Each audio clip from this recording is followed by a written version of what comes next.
So now we have a new bill that is targeting Muslims because that's the new boogeyman. This one is called the Mamdani Act. So this is a blueprint being tested in Texas. They want to see what they can get away with. It was introduced by Representative Chip Roy. The acronym stands for Measures Against Marxism's Dangerous Adherents and Noxious Islamists. The word noxious literally means poisonous. They are using toxic language to justify toxic laws. Texas is currently ground zero for extremist policies. And if we don't stop this legal experiment in Texas, they're not only going to take away Muslims' rights, they're going to take away everybody's rights. They're using the word Islamist to scare people, even though there is zero threat of Islam against anyone in this country. It is a classic boogeyman tactic used to distract us while they take away our actual constitutional rights. So why now? They are losing popularity. The American people know that the real enemy against the American people are the Epstein class, not their American Muslim neighbors, not New York City's Zohran Mamdani, who's done more for the people of New York City in a few months than the other mayors have been able to do in their tenure. And they don't want us to get any bright ideas anywhere else in America, that we can have policies that serve us and not the Epstein class. And the other reason is this: they want to continue to manufacture consent for a massive war against Iran and other Muslim majority countries so that they can continue to funnel our tax money into the pockets of the military, industrial, and surveillance companies. And in order to do this, you need to create an enemy to fight abroad and at home. They need an enemy to justify more spying, more weapons, more surveillance, and more control over our daily lives.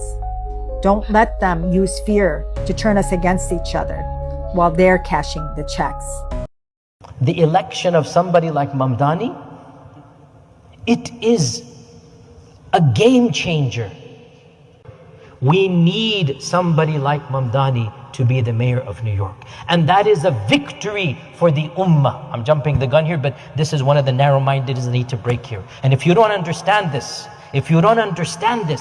then honestly you need to rethink through your understanding of civilizational strength.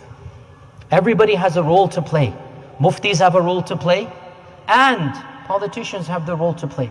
Let everybody be active in their role. This is a strength of our community. And of our greatest strengths, like I said, the political freedoms we have. The guy tried, not once, not twice, 8 times to shut our project down. I don't want to go into all the details because of time. He failed miserably at every single level, and the project is still going full steam ahead. Takbir. Do you understand what I'm saying here? The governor of one of the largest states of the world, Texas, everything's big in Texas, wanted to stop, and he tried, وَمَكَرُوا وَمَكَرَ اللَّهِ. Multiple ways he tried. Alhamdulillah, that bill did not pass because of multiple reasons. Of them, we employed our lobbyists, money in the lobby. You have to do this reality. And yet here we are still debating, can I vote or not? Does voting shirk or haram or kufr? Wallahi, we are in one galaxy and the world is a different galaxy. Literally, it's just disconnected from reality. If we did not get involved, our masjid would have been shut down. Forget our project, right? These are some of the strengths. Very quickly, weaknesses. We have multiple weaknesses. Our biggest weakness is our percentage in this country. We are very disadvantaged. By the way, this is only in this country, because across the Western world, mashallah, tabarakallah, percentages are rising to the point of it's terrifying them. Sweden, 10% Muslim. Oslo, Norway, 10% Muslim. Oslo, of all places. Vienna, the Ottoman Turks tried 200 years, they couldn't do anything. Vienna is 10% Muslim, mashallah, tabarakallah. 10% Muslim. England, London, it is estimated 20%. I was in Australia a year and a half ago. Australia, Sydney, there are districts the size of maybe half of Austin that are 60% Muslim. Lakemba, go look it up. Lakemba in Sydney.